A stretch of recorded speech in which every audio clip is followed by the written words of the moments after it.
Saya izin share screen-nya, Bu. Oke.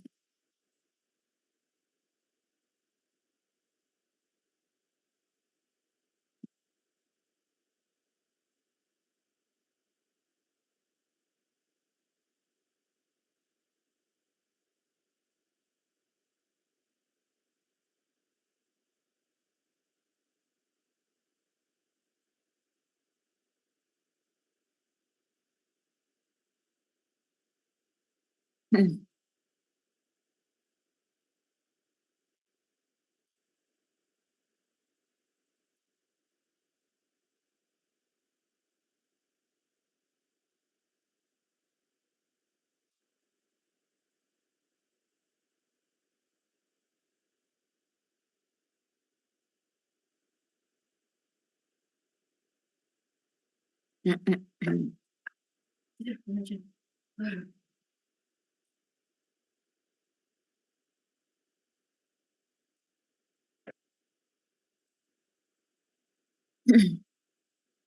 Silahkan disampaikan.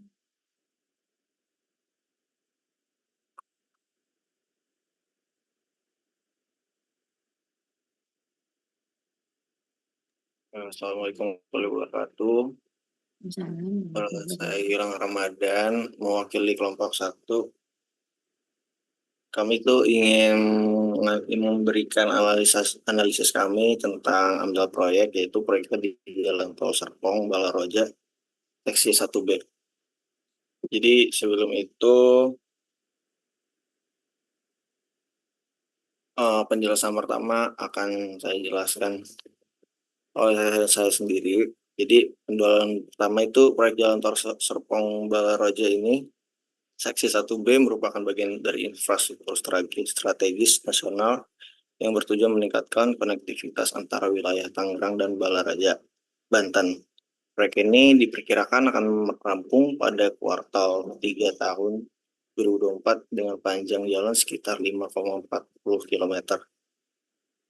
Adapun identifikasi dampak lingkungan secara umum yang baru kami dapat itu pertama ada dampak terhadap kualitas udara di proses penggunaan alat berat dan 3 buang serta partikel debu yang dapat mempengaruhi kualitas udara di sekitar proyek. Kedua, dampak kebisingan.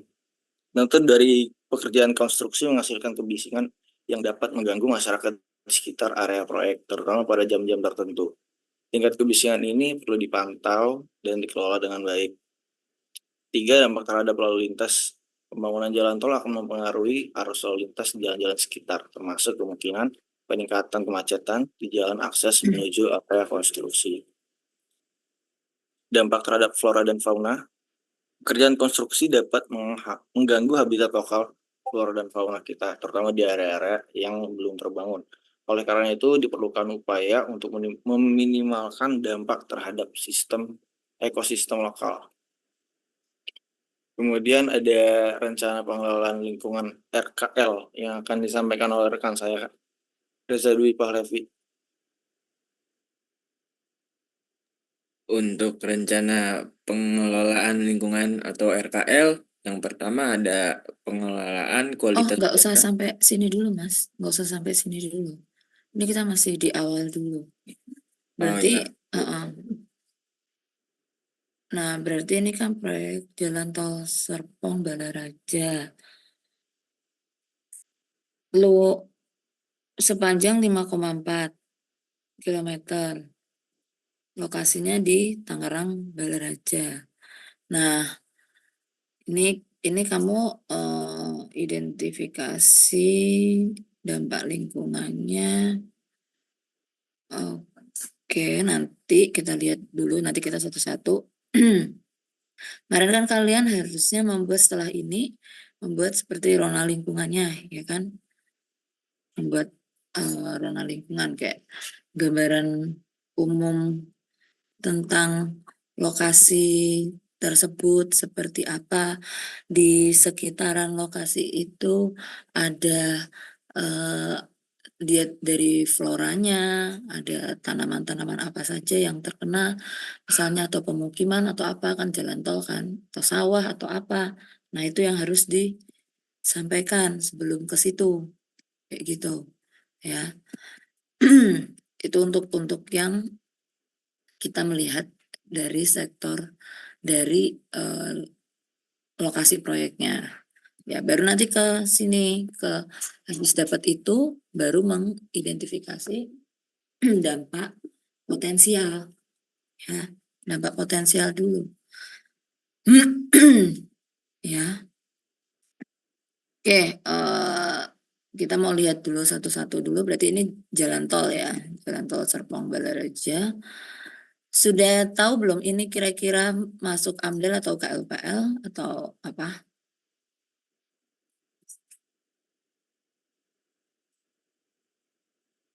Sudah tahu atau belum? Gimana Bu tadi pertanyaan? Proyek ini itu dokumen lingkungannya AMDAL atau KLPL?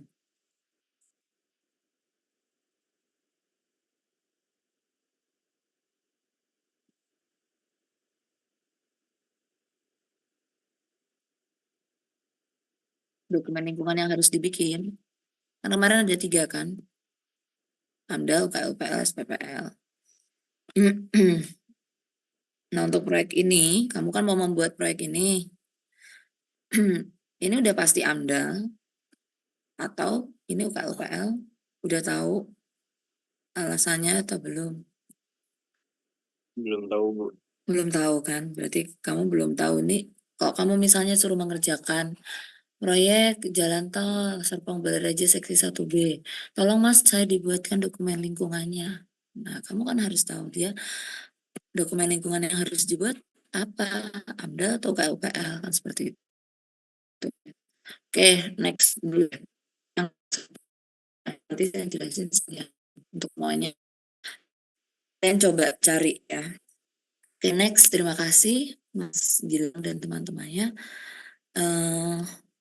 Ke kelompok 2 Baik Bu. di close Terima dulu. kasih. Izin stop share. Iya.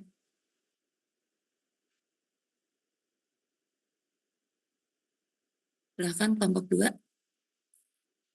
Ya, baik Bu. Saya izin share screen ya Bu.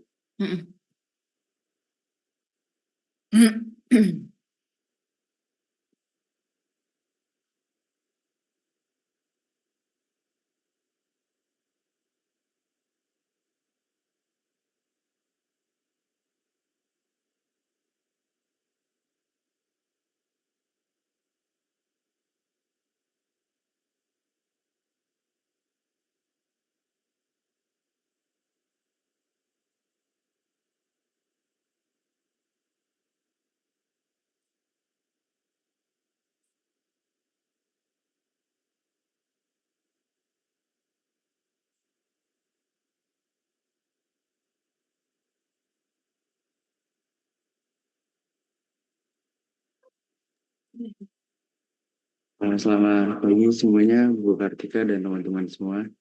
Ya. Saya Prof. dari kelompok 2 ingin menjelaskan terkait dengan data teknik proyek yang kita akan menjadi studi kasuskan terhadap tugas mata kuliah AMDAL kelompok 2. Jadi proyeknya itu Jalan Tol Solo Jogja Kulon Progo di seksi 1 dari STA awal sampai di 22,3 km. Untuk anggota kelompok 2 itu ada Mardiko Lolana, Gali, Fadli Nahmat, Fadli Suharyanto, Naura, dan juga saya sendiri Alfradina. Kemudian ini untuk terkait dengan data teknis proyeknya, ini gambar trase jaringan jalan Solo Jogja dan Kulon Progo. Ini ada paket pekerjaan jalan tolnya terkait dengan Solo Jogja dan Kulon Progo sampai dengan Kulon Progo. Yang kita studi kasuskan ini ada di paket 1.1 di seksi 1. Kemudian untuk informasi umumnya, ada pemilik pekerjaan itu PT Jogja Solo Marga Makmur dengan panjang pekerjaannya 22,3 km at grade, waktu pelaksanaannya 990 hari. Kemudian ada nilai kontrak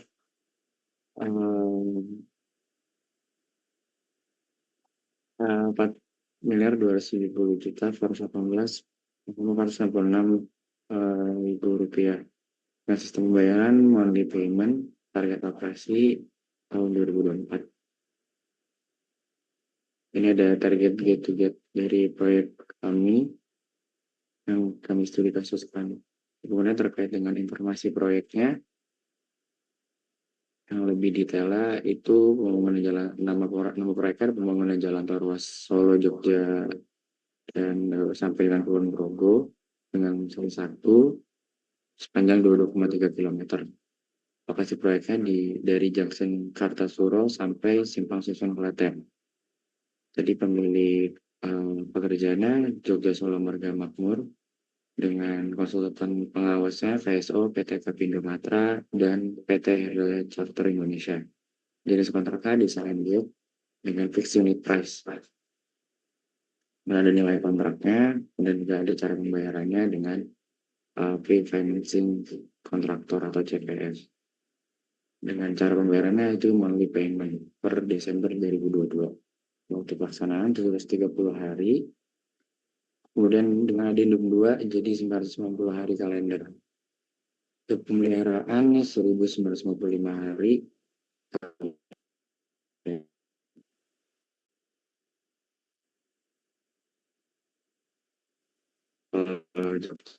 Program yang kami menjadi studi kasuskan.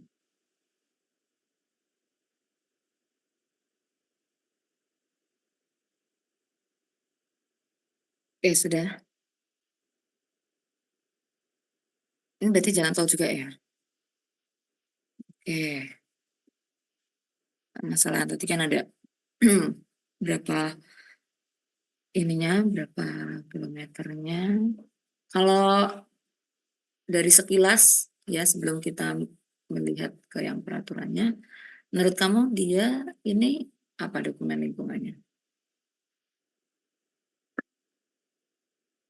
Ayo, yang lain. AMDAL ya Bu harusnya. AMDAL ya. Ya kita ini dulu ya. AMDAL Bu. Menurut ini dulu ya. Belum melihat peraturannya ya. Oke. Terima kasih kelompok 2. Kelompok 3. Kelompok 3 saya Bu. Ya. Izin teman-teman, selamat pagi semua. Izin mempresentasikan hasil diskusi kelompok saya yang beranggotakan kelompok saya sendiri, Freda Rizky dan Deva Maula Alfarisi dan Akmario serta Gavin dan Hafiz Asafri Bu, tapi belum hadir. Izin share screen nanti Bu. Oke.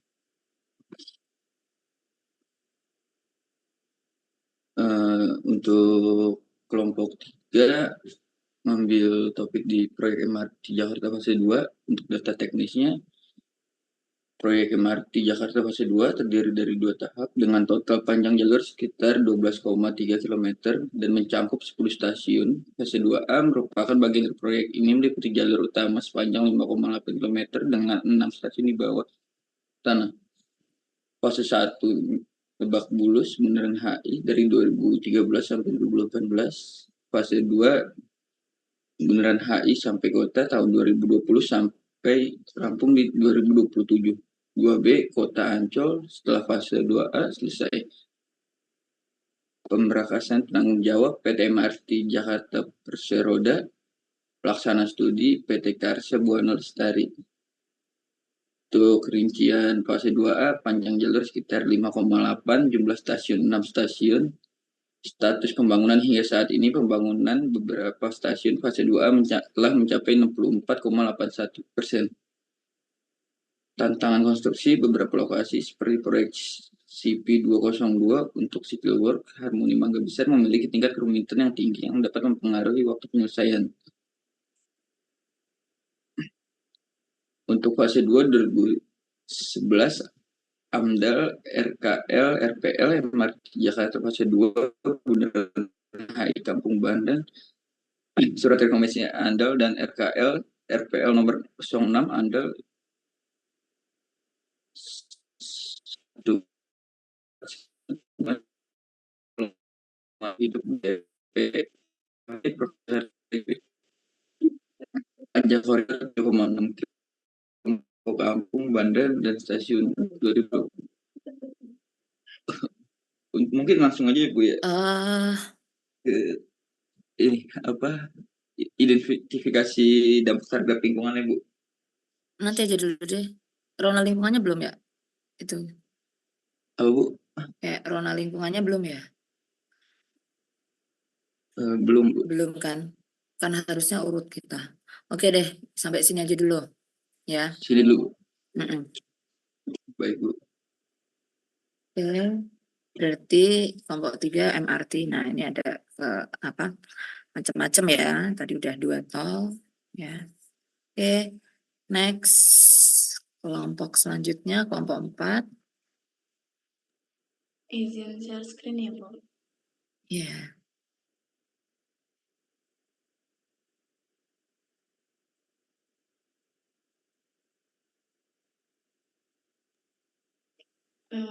Kami dari kelompok 4 beranggotakan saya sendiri, Jalu Alfayat 4, Latifah Mulia Lestari, Ijor Septiansa, dan Tahani Dika Fauzia. Di kelompok kami ini mengambil proyek LRT Jakarta fase 1B Velodrome sampai Manggarai. Lokasi proyek ada di Rawamangun Velodrome sampai Manggarai berjarak 6,4 km. Sumber dananya itu dari PMD, Pemerintah Provinsi DKI Jakarta. Pemilik proyeknya dari PT Jakarta Propertindo atau Perseroda. Project Management konsultannya dari OCG, OJD Joint Operation. Nama penyedia jasa dari 3 PT itu Waskita Karya, Nida Karya, dan SKSO. Nama proyek, alamat proyek di Waskita Raja Wali Tower Building, lantai 8, Jalan MT Haryoto, Cawang, Jakarta Timur. Jenis kontrak desain dan building. Nilai kontrak 4 miliar sekian. Masa pelaksanaan 36 bulan. Tanggal mulai kerja 30 Agustus 2023. Masa pemeliharaan 24 bulan.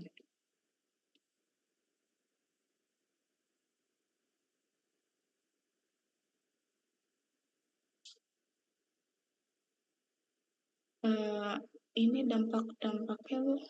Nanti juga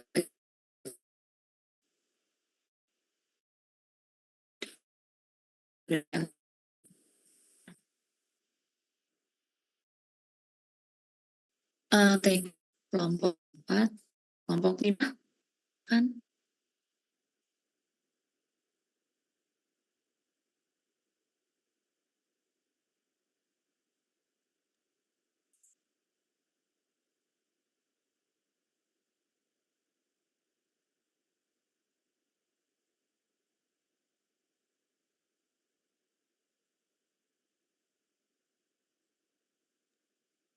Assalamualaikum warahmatullahi wabarakatuh. Kami dari Waalaikumsalam. kelompok 5 akan mempresentasikan hasil diskusi kami. Proyek kami ini ada di proyek Kata Raja seksi 1 STA 00 sampai STA 6,700 km. Kelompok kami ada Jasmine Alicia, Muhammad Hasan Delatfani, Muhammad Ryan Bagaskara, Risa Mustika, dan Tasya Dalia Putri.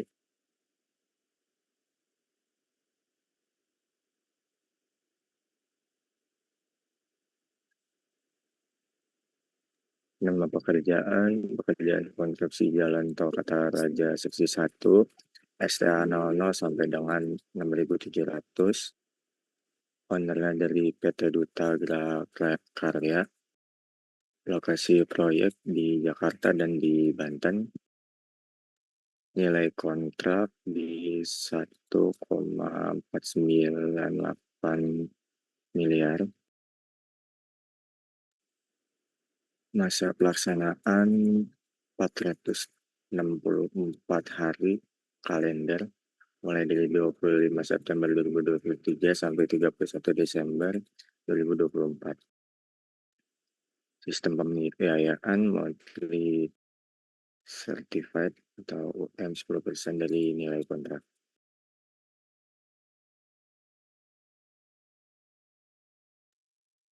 Untuk data teknisnya seperti itu, Bu.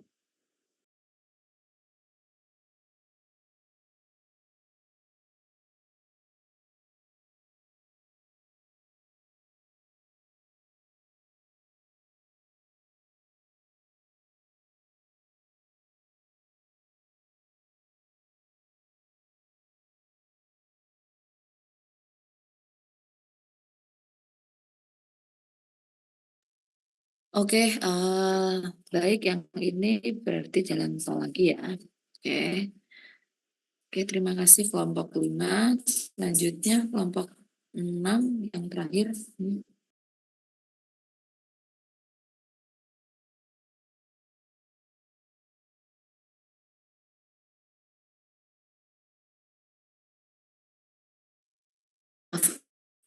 Tadi suara saya kedengeran sampai mana ya?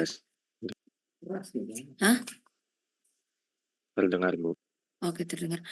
Oke, sekarang kelompok 6 silahkan.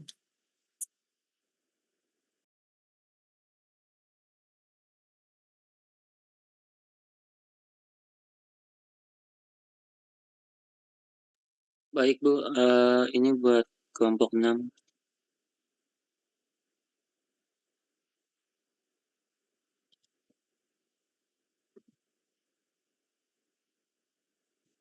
Kelompok 6 ada Afifah Novia Ayuning Tias, Fauzi Aprianto Sani Putro, Muhammad Bayu Ramadan, Muhammad Fauzi Wibowo, dan Agung Yuda Fakrana. Di jalan tol Trans Jawa,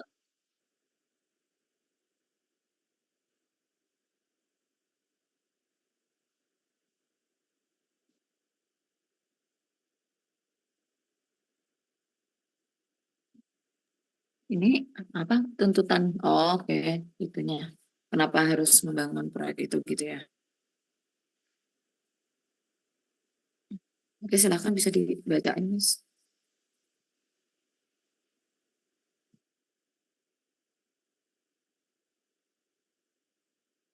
Halo, silakan.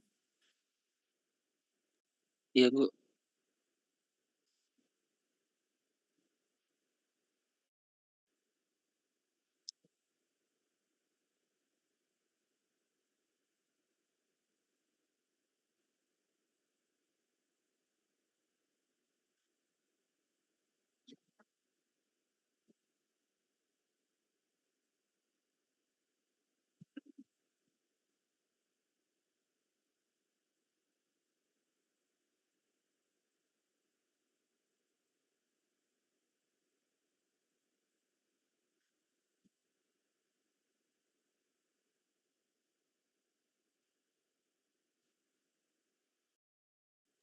Halo, kok diem aja ya?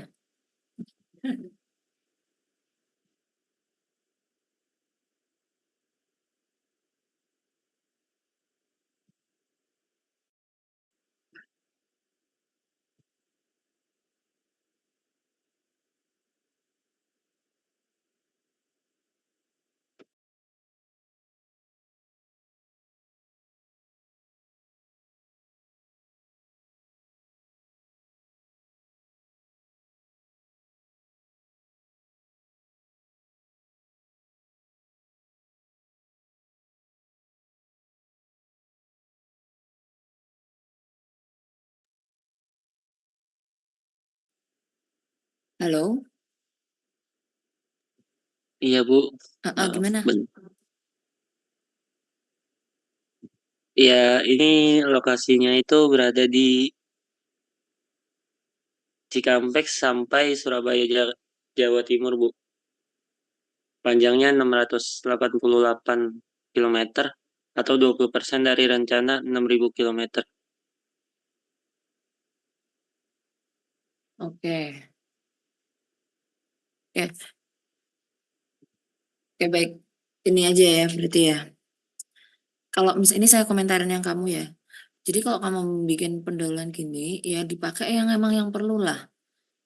Ya, berarti kan apa?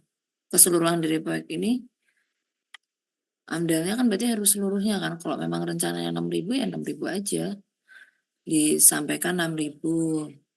Terus nanti ada tambahan keterangan tahap pertama 688 km gitu ya.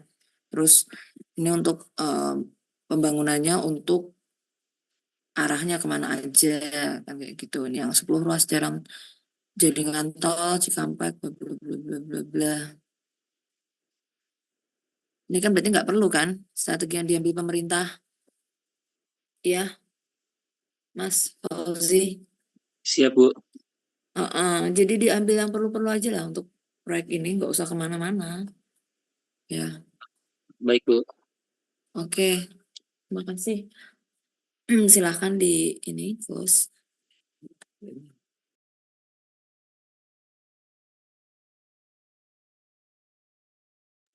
Oke, sebentar ya saya ini dulu.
Oke, maaf ya, jadi ada ini.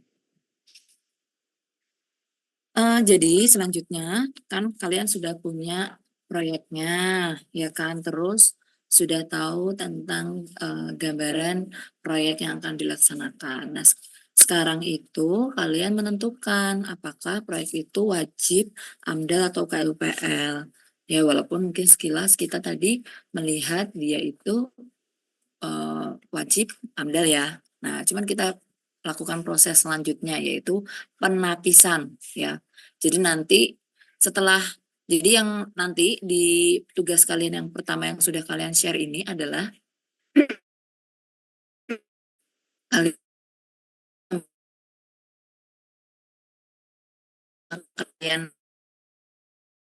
lingkungan nama, terus dengan umum pekerjaan yang akan dilakukan di proyek itu. Udah cukup sampai di situ. Ya, terus selanjutnya nanti poin kedua proses penapisan gitu. Jadi di AMDAL yang nanti kita bikin itu saya juga pengen kalian tuh melakukan prosesnya gitu ya. Penapisan. Kemarin kan udah kan disampaikan penapisan, ada yang tahu nggak penapisan itu apaan? Penapisan itu apa? Verdiko.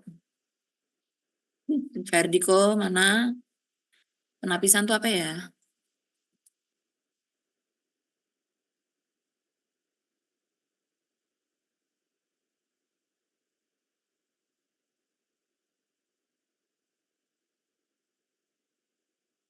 Verdiko.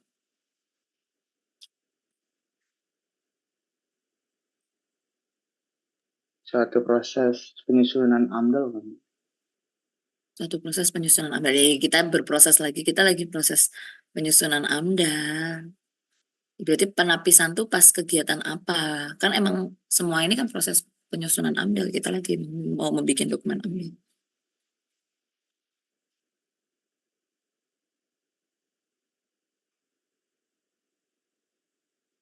Tapi oke lah, nggak masalah, kita dicoba menjawab ya. Kita next ke yang lain. Afifah, yang saya baru lihat tadi belum hadir waktu Iya, Bu. absensi. Kenapa terlambat? Iya, Bu, tadi baterainya habis, jadi harus dicas dulu. Terlambat masuk jam berapa? Tadi 8.13. Nggak mungkin orang kita selesai 8.15 absensi, kamu belum ada. Tadi pokoknya lagi ngebahas yang Kak Jasmine. Ibu nanya Kak Jasmine. Ya 8 berapa itu? Mungkin 8.25-an, 8.25-an ya, 8.30 itu. Ya. Oke, nanti saya berarti ada, kita anggap terlambat 15 menit ya. Selesai absen tadi kan 8.15. Oke, Afifah, apa? Penapisan tuh proses ngapain ya? Penerbitan persetujuan lingkungan. Belum sampai ke situ. Belum sampai ke situ. Penerbitan kan udah selesai kalau penerbitan. Penerbitan udah selesai kan? Setelah penyusunan AMDAL dan proses-proses lainnya, ada konsultasi publik dan lain sebagainya, baru nanti dimasukkan dokumen sudah ACC, nanti dari pemerintah menerbitkan. Penapisan apa? Oke. Arda.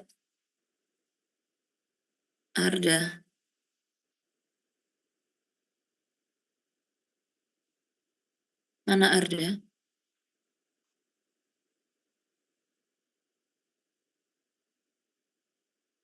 Arda di mana? Saya panggil 1 kali, tidak merespon. Arda di mana?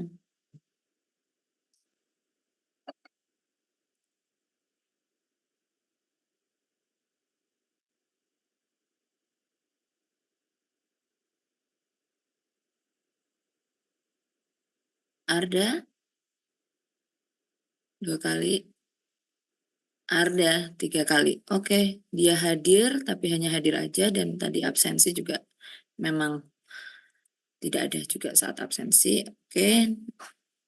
Next. Apa sih yang tadi udah? Ada yang mau coba jawab? Ada yang tahu nggak penapisan tuh ngapain sih?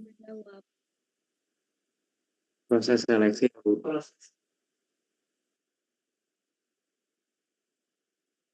Oke, betul ya, Fadli ya. Oke, benar ya. Jadi melihat ya, dia itu proyeknya itu masuk kategori yang mana? Masuk yang dokumen lingkungannya yang AMDAL kah, atau KUPL atau SPPL. Caranya gimana ya, ada klasifikasinya, ada kategorinya itu di peraturan ya. Ini saya lihatin peraturannya. Kan saya udah kirim tuh di grup ya. Di grup sudah saya kirim. Nih peraturan Permen LHK nomor 4 tahun 2021 ini daftar usaha atau kegiatan yang wajib memiliki AMDAL, UKL, UPL atau SPPL, ya kan? Nanti ini kalian baca ya ketentuan apa aja itu AMDAL, kalian kemarin sudah tahu. Nah ini daftar usahanya ya yang wajib memiliki AMDAL itu yang skalanya apa aja. Ini ada di lampirannya. Nah, ini dia yang kalian coba nanti cari ya. Jadi proses next selanjutnya itu saya ingin misalnya kalian itu kan kita masuk di sektor PUPR ya. Ini ada banyak sektor ya. Nah, kalian masuk yang di sektor PUPR itu sepertinya ada 39 jenis usaha atau kegiatan yang masuk di situ. Nah, kalian yang di nomor berapa? Di nomor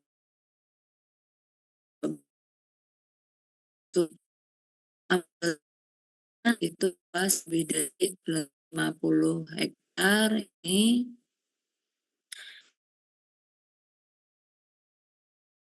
hektar antara 50 hektar sampai 3 hektar ya, dia berarti masuknya UKL UPL.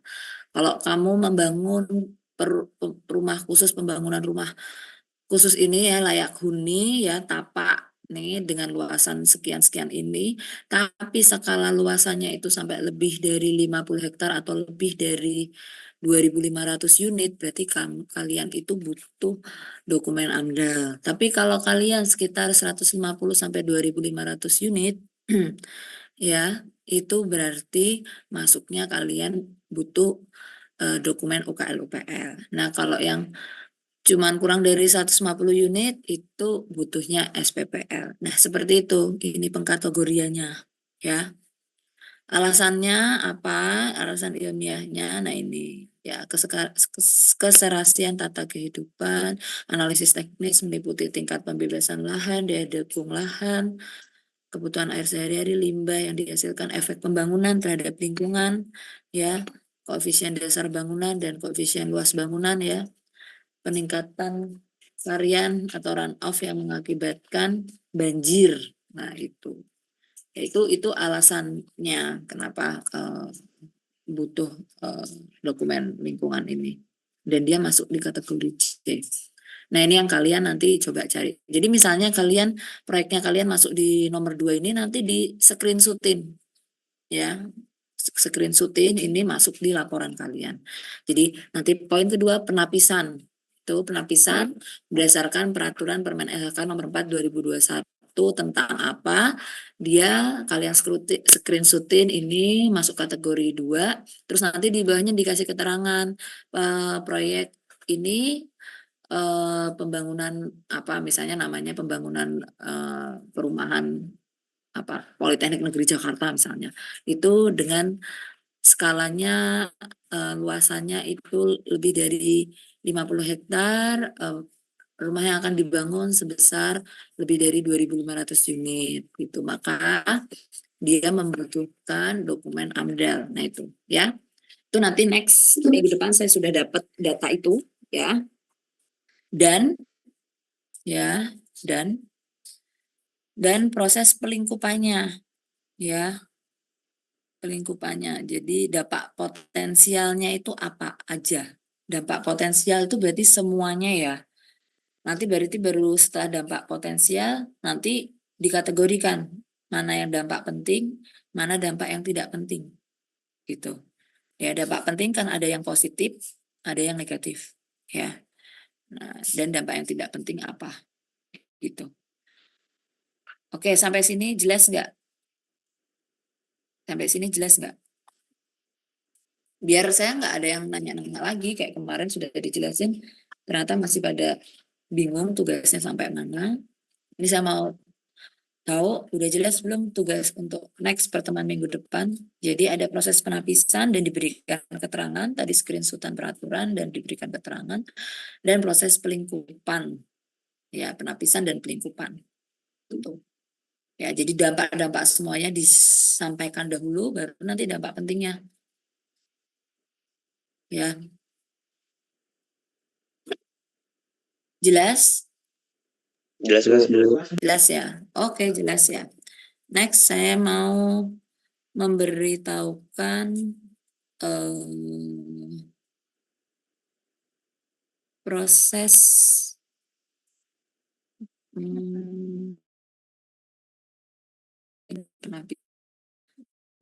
kenapa penapisan walaupun sudah tahu ya, tapi mungkin lebih. Jadi gini, biar kalian kenapa sih perlu penapisan gitu-gitu ya. Kita kok kemarin sebelumnya itu kita berbicara tentang prosesnya ngapain aja ya. Sekarang ini penapisan dan pelingkupan itu seperti apa ya. Ini saya jelasin sekilas aja sih. Sekilas aja. Mana tadi? Apaan sih?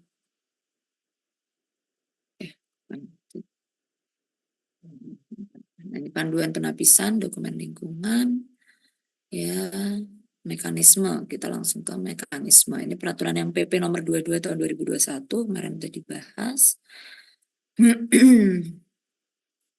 Terus pengaturan kewenangan ini yang kemarin ya, untuk kegiatan wajib AMDAL ya, dan kegiatan yang wajib UKL-UPL ada di pasal 79 dan pasal 57.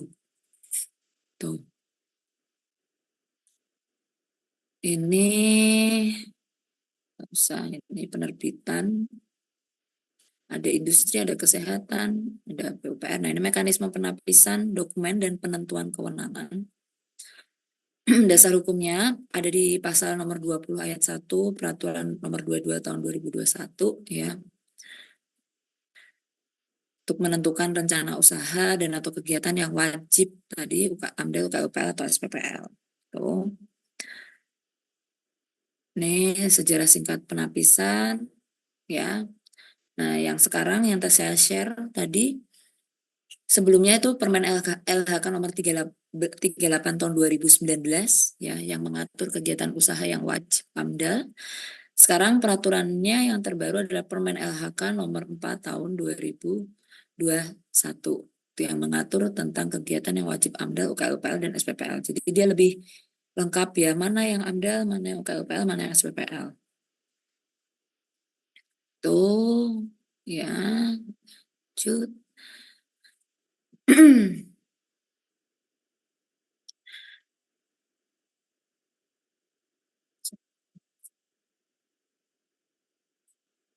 Nah, konsep pengaturannya itu berisi daftar, karena ada daftar-daftarnya tadi yang saya sempat lihatkan, lalu identifikasi daftar usahanya berbasis pada sektor kegiatan apa, ya PUPR kah, atau industri kah, atau ada juga yang kayak sektor laut gitu ya. Nanti industri juga masuknya, dia masuk di industri kan banyak banget ya. Nah itu nanti masuknya di mananya itu ada semua di situ. Ya, dari sektor kegiatan ada KBLI, dia KBLI atau non KBLI. Ya, KBLI itu apa KBLI?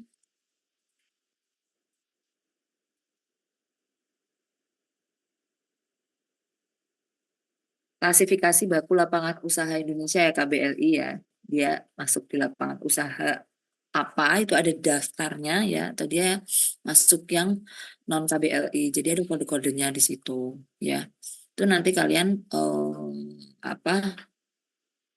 semua ini sekarang berbasis web ya. Jadi nanti kalian kayak mencari, kalian tuh masuk yang kategori nomor berapa ini KBLI-nya, misalnya kalian nanti membuat dokumen itu. Ya. Terus daftar diperuntukkan bagi usaha atau kegiatan yang berpotensi menimbulkan dampak terhadap lingkungan hidup.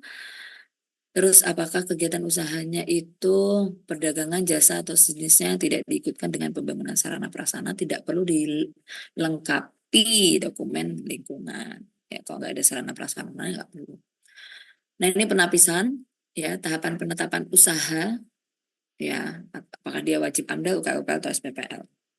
Jadi yang pertama itu kalian memilah KBLI-nya penapisan pertama ya. Gimana cara untuk memilah KBLI? Nah, apakah jenis KBLI yang termasuk golongan jasa? Nah, tadi ya, apakah kalian termasuk yang golongan jasa? Iya kan?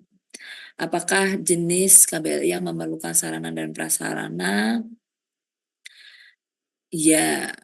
Apakah KBLI tidak memerlukan? Enggak kan kalian? Jadi pertanyaan ini ke situ. Ya, terus lanjut ke tahapan selanjutnya penapisan kedua ya di Permen LKHK nomor 4 tahun 2021 itu cek di lampiran 1, bila tidak ada lanjut ke lampiran 2. Terhadap KBLI yang tidak termasuk dalam penapisan pertama dan kedua itu menetapkan skala atau besaran jenis usaha atau kegiatan yang perlu dilengkapi UKUPL atau SPPL. Tadi kan ada misalnya kalian tuh nanti menemukan ada jenis usaha yang kalian mau bikin itu nggak ada masuk di kode-kode di KBLI ya, jadi dia masuknya non KBLI. Nah itu kalian lihat skala besaran usaha kalian tuh seberapa besar dan masuk di sektor mana ya. Nah, nanti di situ kalian dilihat masuknya di UKUPL atau UPPL dan dia tidak masuk jenis yang non KBLI. Sampai sini jelas tentang KBLI KBLI-an? Halo. Jelas, Bu. Jelas, Oke. Bu. Oke ya. Ini lanjut, ini contoh ada misalnya bidang pertanian. Penapisan pertama dia masuk di bidang pertanian, berarti dia KBLI nomor 011 ya. Terus lanjut ke tahapan kedua ya, penapisan kedua. Itu kita lihat di peraturan ya. Nah, berarti dia masuk ini dia karena jadi kalau misalnya ya dia tidak ada kegiatannya yang di nomor 4 tahun 2021 ya. Nah, peraturan yang sebelumnya yang nomor 38 2019 dilihat masuk ada nggak di situ. Nah, jadi kalau misalnya dia masuk ya, nah kita lihat dia masuk misalnya pertanian tadi ini nggak ada di yang peraturan di 4 2021, berarti dia masih tercantum di yang peraturan sebelumnya 38 2019. Contohnya ini yang pertanian tidak ada ya, kalau kalian tadi kan rata-rata PUPR lah ada ya di Permen LHK nomor 38 ada di lampiran 1 huruf A ya di multisektor atau di yang huruf C di pertanian. Nah, nanti terus kalian menetapkan besaran skala atau besaran UKUPL-nya ya.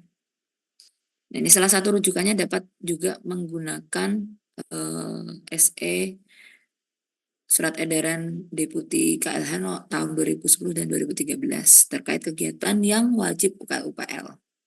Ya. Jadi UKUPL itu juga dilengkapi ada di SE-nya KLH.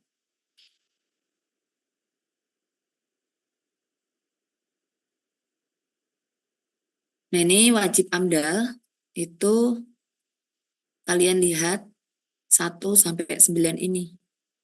Ya. Ada berpotensi mengubah bentangan alam atau enggak, ada eksploitasi sumber daya alam atau enggak, terus proses atau kegiatan dapat menimbulkan pencemaran atau kerusakan lingkungan, serta pemborosan atau kemerosotan sumber daya, enggak ya. Nah ini 9 ini kalian lihat ya. Oke lanjut. Nah kalau tidak masuk dalam kriteria 9 itu ya kemungkinan berarti dia masuk di wajib UKUPL ya. Terus tidak masuk di kawasan lindung ya. Atau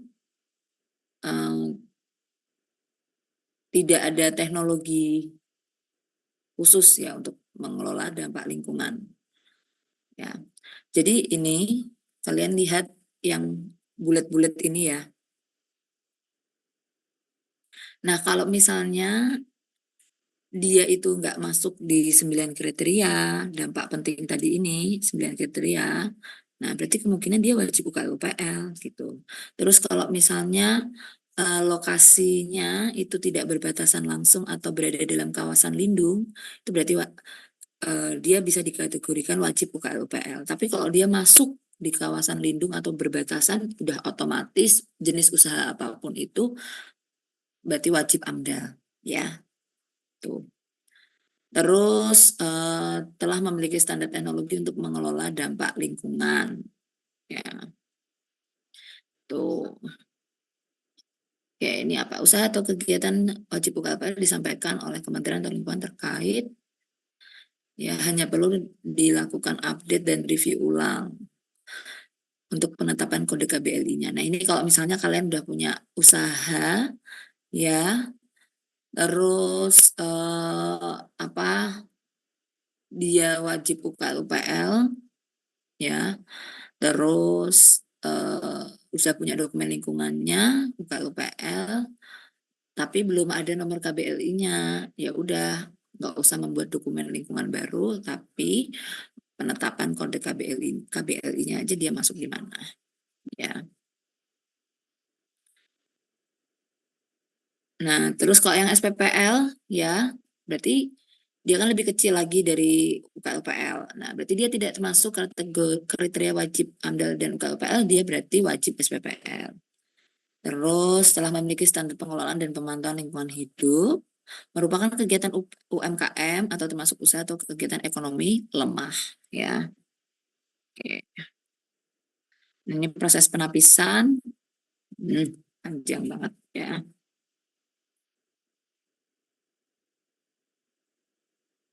Kita zoom.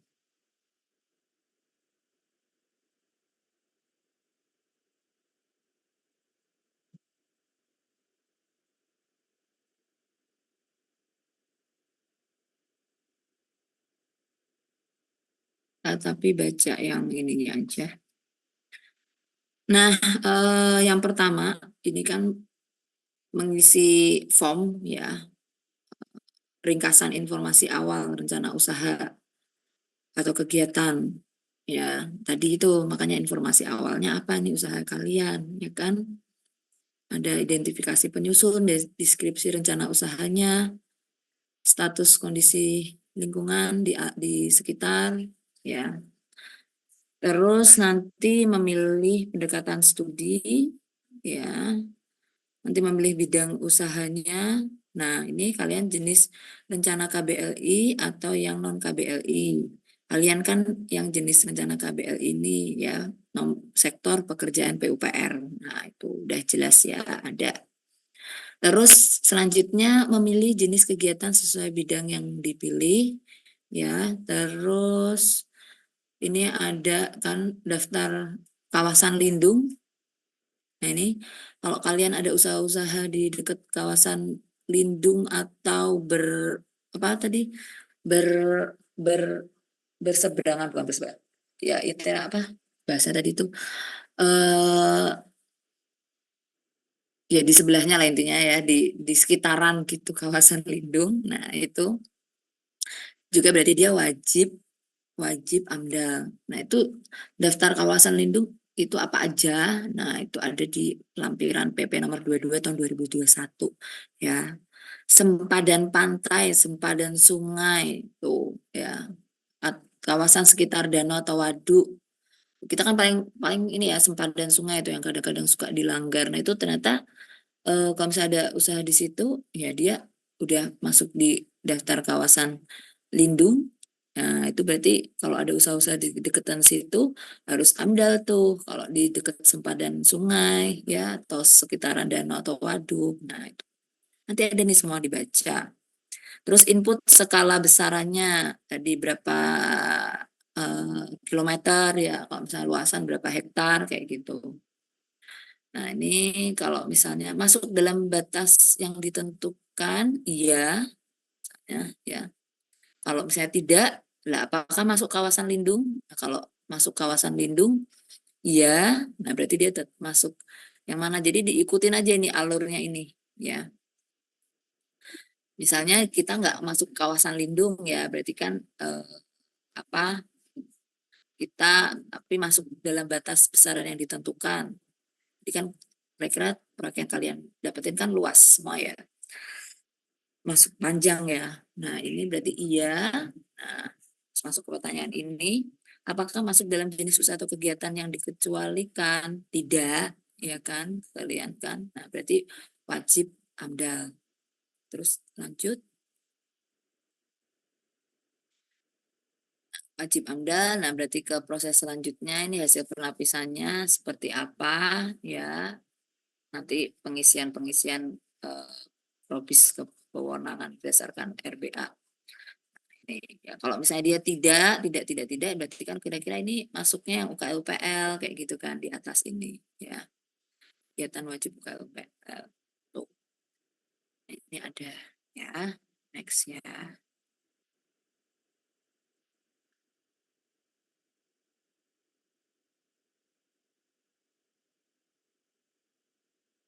Ini udah next aja. Ini kemarin sudah kawasan Kars.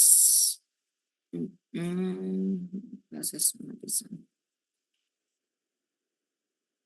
Intinya kita tuh mengetahui yang mana dia kriteria untuk rencana usahanya. Dilihat dari apa? Skala dan besaran, terus lokasi rencana usaha dan atau kegiatannya ya. Nah, ini dilihat dari sini. Ya, dilakukan proses penapisan itu dilihat dari ini skala dan besaran, terus dia lokasi rencana usahanya di mana ya. Nah ini uji informasi awal dengan daftar jenis rencana usaha ada di lampiran nomor 1 dan 2 Permen LHK.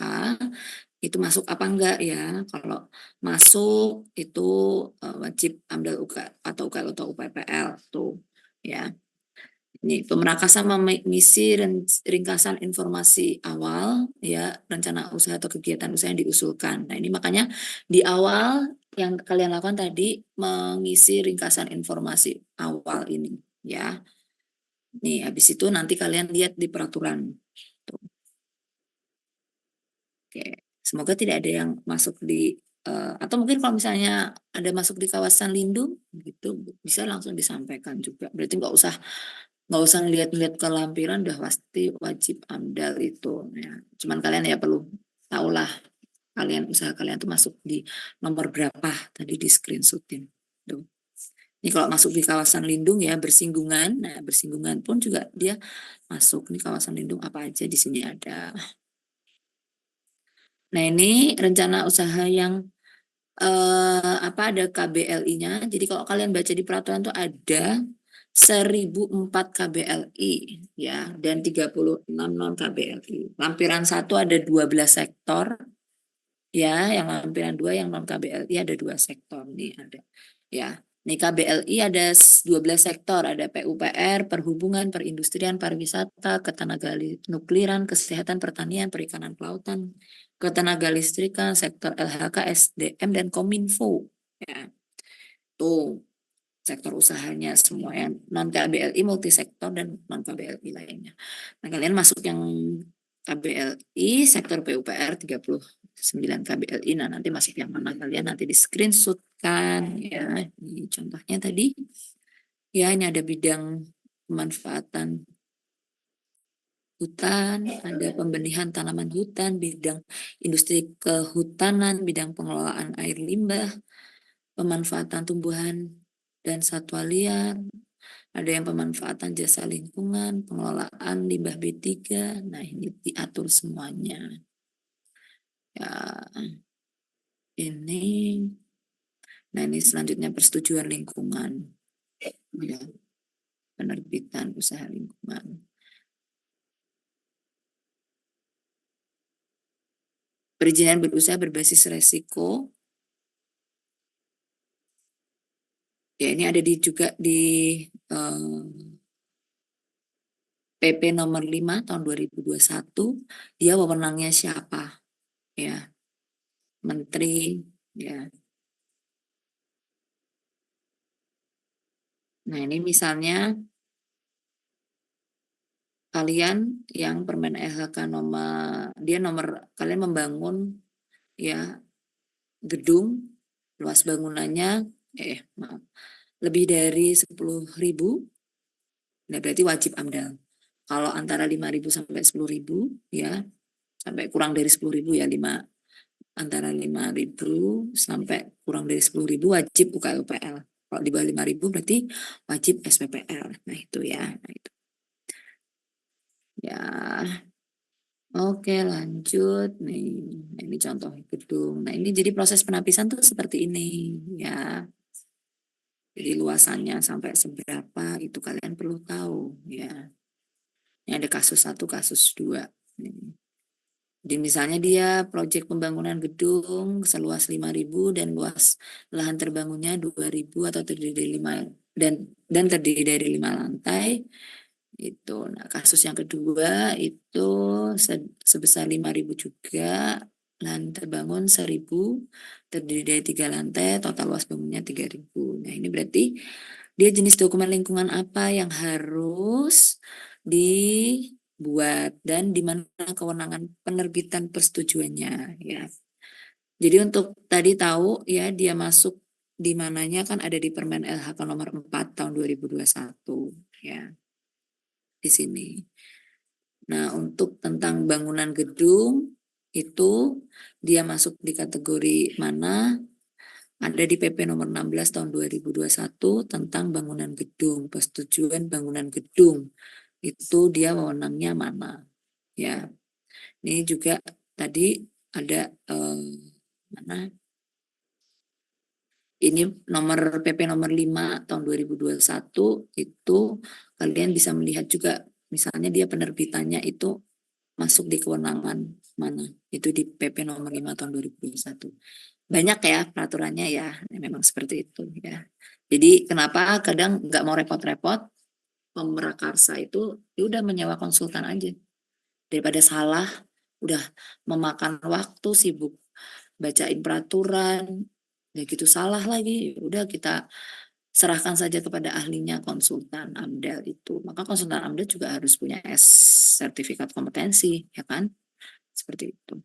Ya. Ini tadi contoh review kasus tadi. Yang pertama itu berarti dia wajib menyusun AMDAL. Terus perizinan bangunan gedungnya, PBG-nya sesuai dengan peraturan PP nomor 16 tahun 2021 pasal 253, kewenangannya kabupaten kota ya. Jadi kewenangan untuk penerbitan persetujuan lingkungannya juga menjadi kewenangan kabupaten kota ya. Jadi tadi setelah kalian tahu AMDAL-nya dia wajib di mana, wajib AMDAL apa enggak, itu dari Permen LHK nomor 4 2021. Nah, terus pengurusan perizinannya, PBG-nya itu nanti kemana ya? Itu kalian lihat ya di peraturan nomor 16 tahun 2021 kewenangan kabupaten kota atau pusat ya. Nah, itu di persetujuan bangunan gedung. Ya. Terus nanti penerbitan untuk persetujuan lingkungannya itu dia masuk di wewenang siapa? Ya. Oh, yang kasus kedua tadi dokumen UKUPL. Ya, penerbitannya, PBG-nya di kabupaten kota dan persetujuan lingkungan juga kabupaten kota. Itu dia ya, contohnya ini ada SDM dan lain sebagainya. Ya, ini. Ini kasus yang kedua, pembangunan jalan nasional nih untuk melakukan rehabilitasi beberapa jembatan dan peningkatan jalan di beberapa ruas jalan nasional ya, di wilayah Jawa Tengah, di mana kegiatan yang dilakukan masih dalam area rumija dan tanpa ada pengadaan lahan. BPJN wilayah Jawa Tengah memiliki dokumen DELH yang cakupannya untuk seluruh ruas jalan nasional di wilayah Jawa Tengah yang berada di bawah pengelolaannya. BPJN itu instansi pemerintah yang bertugas melakukan pembangunan dan perawatan jalan nasional. Ya, jadi kalau ada jalan-jalan nasional. Apa jenis dokumen lingkungan yang harus dipenuhi untuk kegiatan yang dilakukan oleh BPJN Jawa Tengah dan di mana kewenangan penerbitan persetujuan lingkungannya? Nah, ini kan selalu yang kita tanyakan ya. Apa jenis dokumennya dan siapa yang wewenang yang menerbitkan persetujuan lingkungannya? Itu kalau kalian salah masuk ya salah nanti prosesnya ya. Nah, ini ya. Jadi dia masuk ada di Permen LHK ya di poin keempat itu jalan. Kita coba berikan besarkan ya.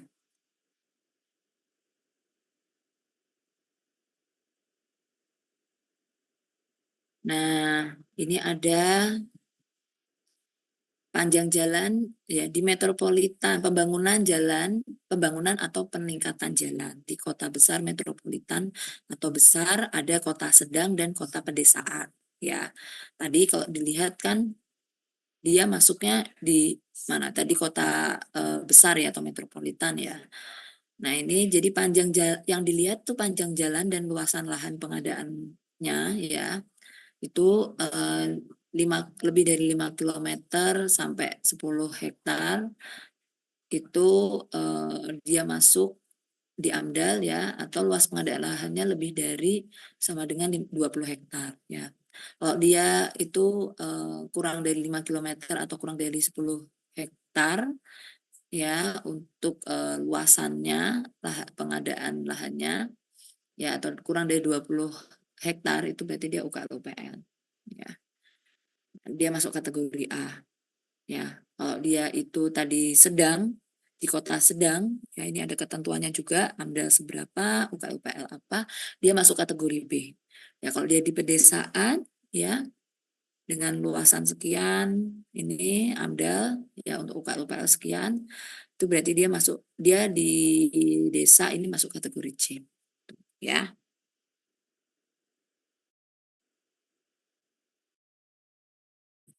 Di Permen LHK sudah jelas mengaturnya ya kata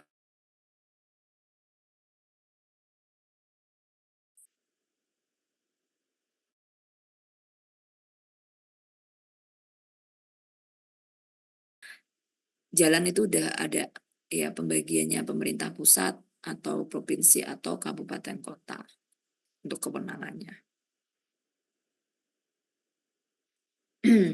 Nah, karena dia udah memiliki sebelumnya sudah memiliki DLH, jadi dia penyusunannya itu ada adendum AMDAL RPL. Kewenangannya karena statusnya jalan nasional maka menjadi kewenangan pusat. Ya, jadi yang harus dilakukan itu menyusun adendum AMDAL RPL dan penerbitan persetujuan lingkungan oleh menteri dipusatkan. Nah, ini penjelasan penapisan. Nih, it's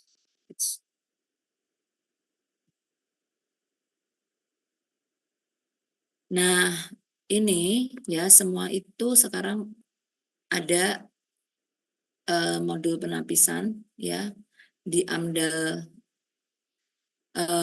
net.menlhk.go.id. Ya, jadi ada sistemnya AMDALNet ini sistem informasi dokumen lingkungan hidup.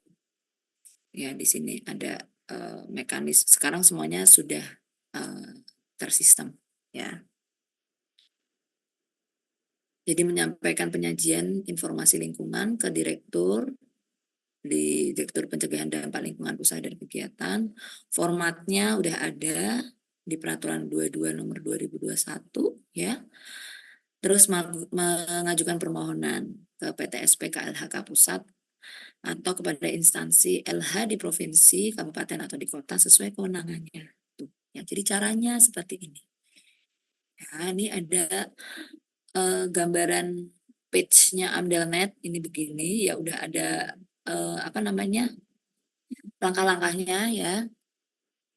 Jadi pengajuannya pertama tadi terus lakukan penapisan, lakukan pelingkupan dan awal ya, perkiraan dan evaluasi dampak.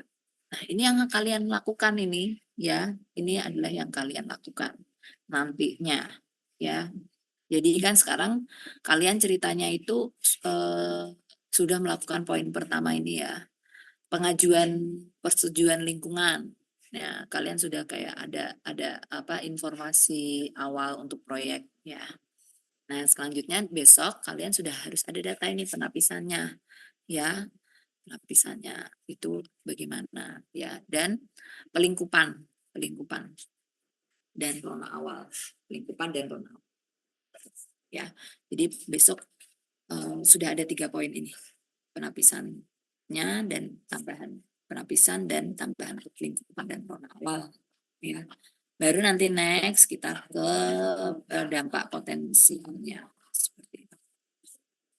ini ya, penapisan otomatis ini sudah. Jadi mengisi nanti kalau kalian beneran itu ini mengisi ya parameter masuk di mana kegiatan usahanya, masuk di mana, nomor KBLI-nya berapa. Makanya saya pengen kalian melihat itu supaya tahu nomor KBLI-nya tuh kalian berapa, nggak bingung ya. Nah, nanti terus di situ muncul nomor KBLI 4291 itu masuk apa di sini kategorinya ya, jenis rencana kegiatan usahanya, rencana kegiatannya apa ya. Nanti nama kegiatannya berarti namanya tadi misalnya pembangunan apa tadi itu ya. Nah, ini diisi luas bangunannya itu berapa ya, luas lahan yang terbangun berapa. Terus ini ada parameter lain yang mungkin harus dipenuhi juga ya kalau sudah mengisi tersebut. Nah, ini semua ada di AmDalNet itu. Ini yang harus form pendaftaran ya. Ini harus diisi. Ini form penapisan, menginput nama rencana usaha kegiatan, deskripsi kegiatan, deskripsi lokasi, surat kesesuaian tata ruang, peta tapak proyek, nah itu dia nih. Jadi ada apa namanya lokasinya juga, kalian ngeklik mapnya gitu ya. Nih, untuk kelengkapan dokumen penapisan tuh ada ini peta lokasi kegiatan tapak proyek format PDF tuh harus diupload tuh ya.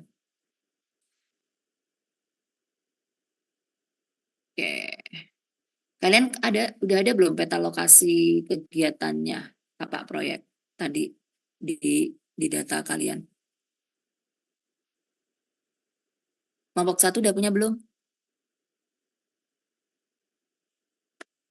Kelompok 1.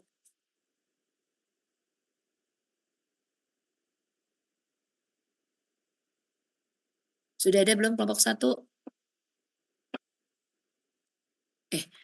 Mana ya ini ya? Jawabannya ya. Farhan, mana Farhan? Gilang.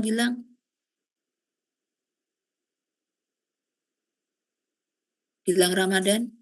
Ya Bu, ajar Bu. Udah ada belum tapaknya? Lokasi rencana? Lokasi rencananya Tapak. ada Bu. Cuma tadi kan belum dimasukin Bu di Word. Oke. Berarti besok dimasukin juga ya? Baik. Oke. Ya, untuk yang lainnya juga ya. Peta lokasi kegiatan tapak proyek itu tapaknya juga dimasukin ya. Oke. Ini udah ya, nanti ini persetujuannya. Jadi udah paham ya itu cara penapisan itu seperti itu ya. Oke, ada pertanyaan sampai sini tentang penapisan?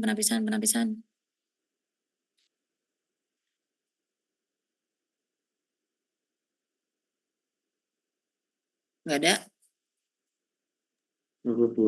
Oke, nggak ada. Selanjutnya kan kalian proses pelingkupan ya.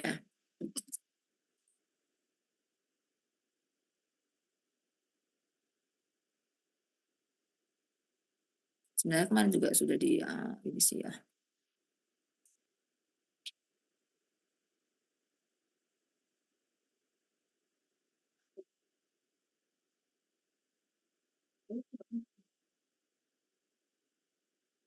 Sebentar.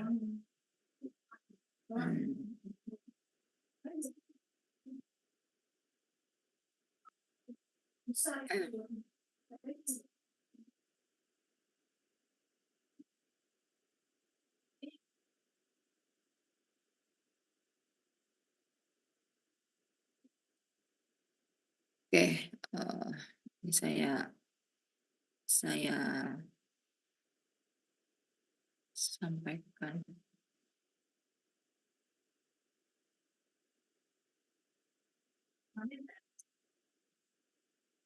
Pelingkupan ya, dengan metode pelingkupan untuk menetapkan dampak penting hipotetik rencana kegiatan usaha. Ya, termasuk aspek sosial dan isu-isu pokok lingkungan. Ya, ini pelingkupan itu apa? Proses awal ya untuk menentukan lingkup permasalahan dan mengidentifikasi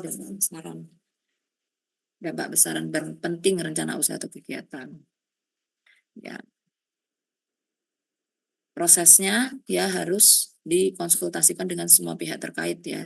Ada tenaga ahli, pemerintah, terus masyarakat ya, masyarakat LSM ya, masyarakat yang terdampak dan yang punya wewenang ya.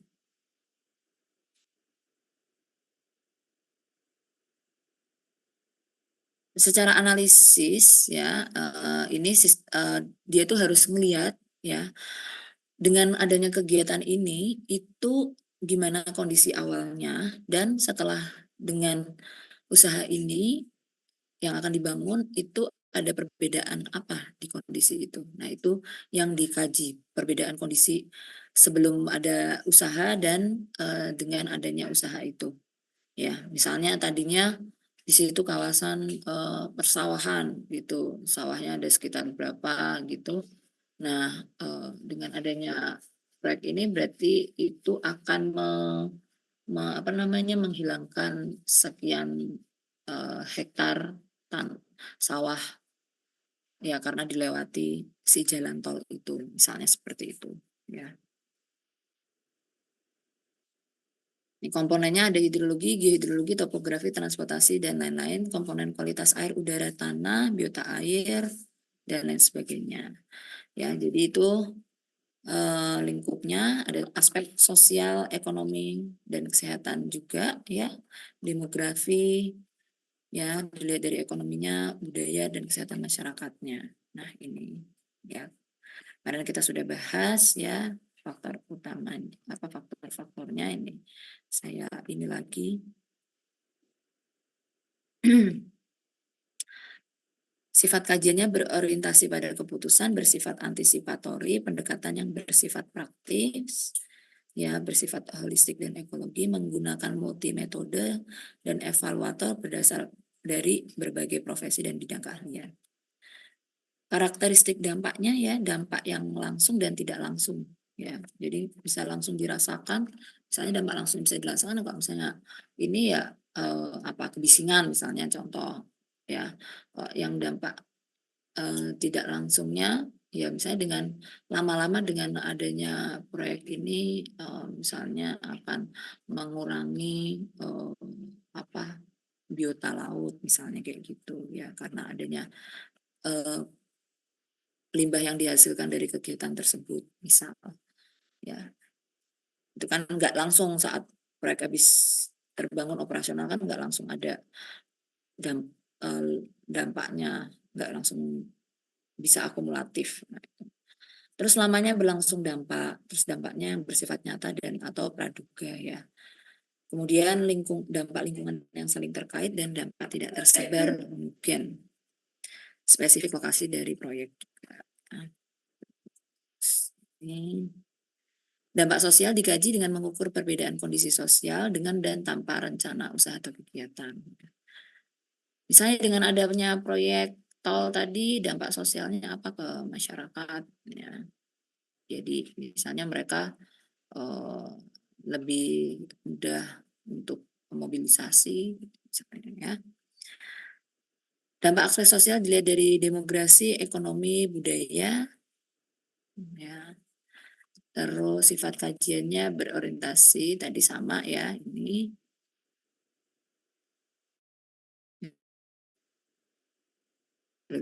Salah.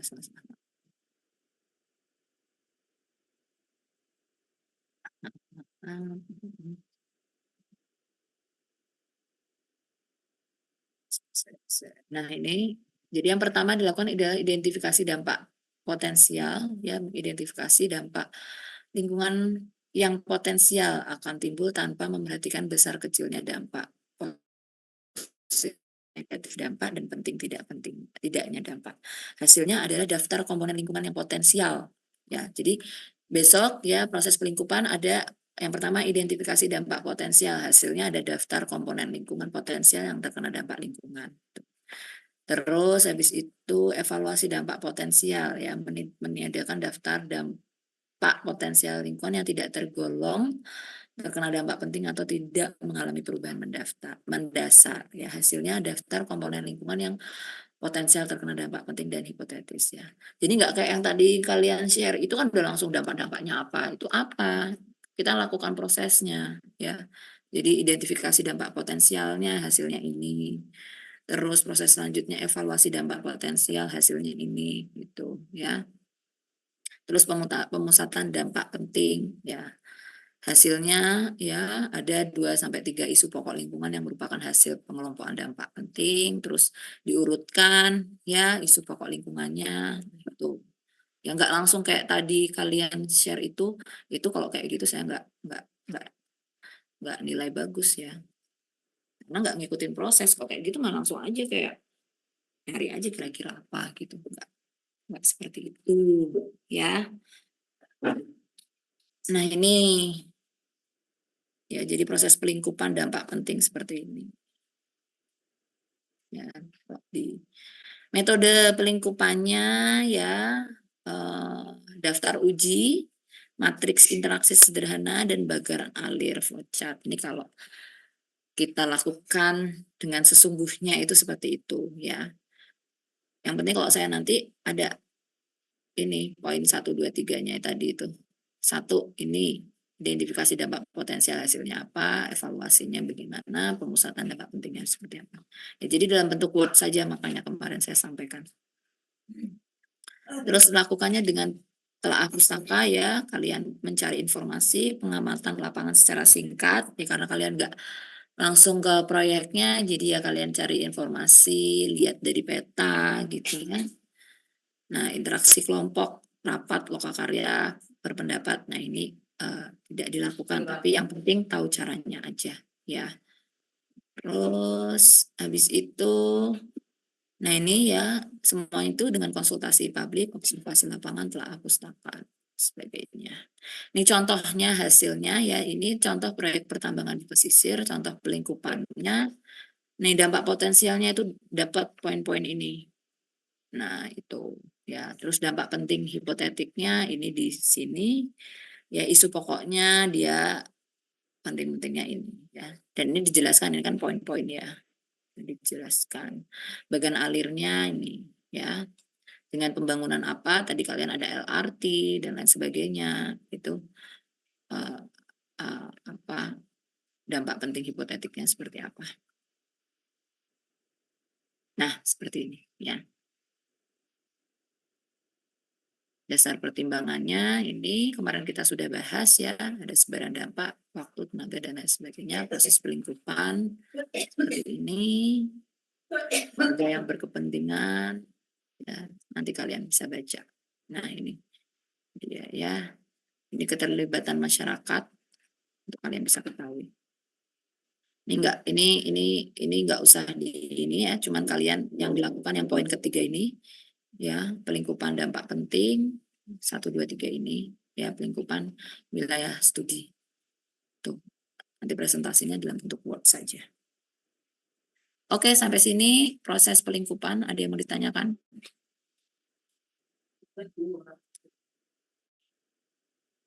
Apa? Ada yang mau ditanyakan? Jelas ya? Jelas, Bu. Oke, begitu ya. Berarti next pertemuan minggu depan sudah ada hasil tersebut ya. Oke, saya mau ini tadi. Arda hadir nggak Arda? Enggak. Gavin? Hadir, Bu. Gavin, kemana tadi? Tadi telat, Bu. Listrik rumah saya mati, Bu. Listrik beneran, listrik rumah mati. Kamu rumahnya di mana? Di Cimanggis, Bu. Wifi-nya jadinya mati, Bu. Kan bisa pakai HP dulu. Iya, paket datanya. Alah, udahlah. Ya, gimana? Kamu mau saya anggap masuk atau enggak? Enggak lah. Masuk, Bu. Terlambat berapa lama? Setengah jam, Bu, tadi. Masa sih setengah jam? Saya ada bukti screenshot-annya kok, Bu, tadi. Mana coba? Mana bukti screenshot-nya di mana? Bentar, Bu, saya kirim.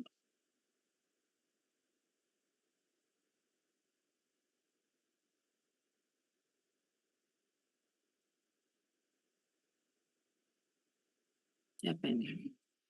Faiz ya. Oh.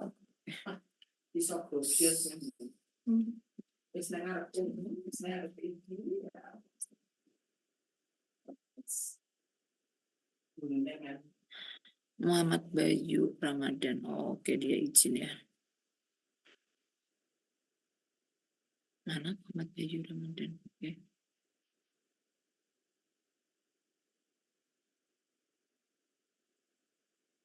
Mana Kevin? Saya tunggu sekarang. Kalau sampai saya tutup nggak melihatkan bukti, saya. Ya Bu, sudah Bu. Oke, lanjut. Apa tadi?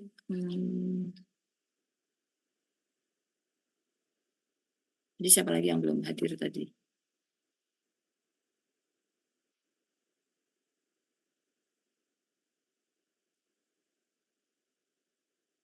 Jasmine Alisa, mana? Saya, Bu. Tadi telat Mana masuk. tadi? Kenapa telat masuk? Cas, Bu. Hah? HP-nya dicas semalam ketiduran jadi mati. Kan Tadi bisa pagi. pakai laptop. Iya, Bu. Wi-Fi-nya dari HP soalnya. Telat berapa lama? Tadi jam 8.20-an gitu sih, Bu, masuknya pas lagi presentasi. Siapa yang presentasi? Pas kelompok 4, kelompok yang Intan lagi presentasi. Kelompok 4 presentasi, nggak mungkin itu jam 8.20. Ya. Jam segituan sih, Bu, tadi. Iya. Berapa? Terlambat? 1 jam ya? Enggak, Bu, tadi saya masuknya jam 8.20-30-an gitu sih, Bu. Enggak sampai sejam. Nggak sampai sejam. Saya selesai absen jam berapa? 8.15 tadi kata Ibu.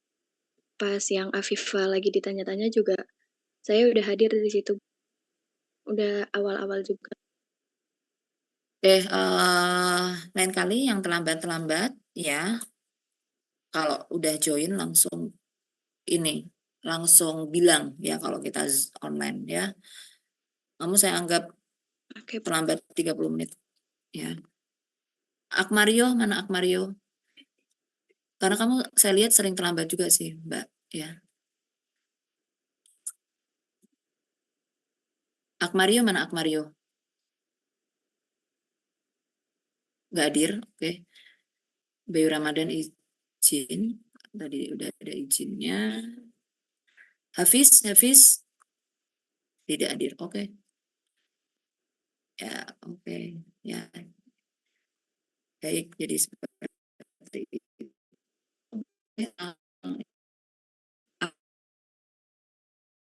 Akan mengaktifkan absensi online.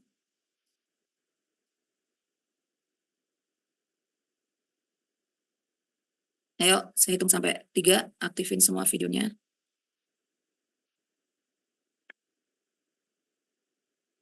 1, 2, 3.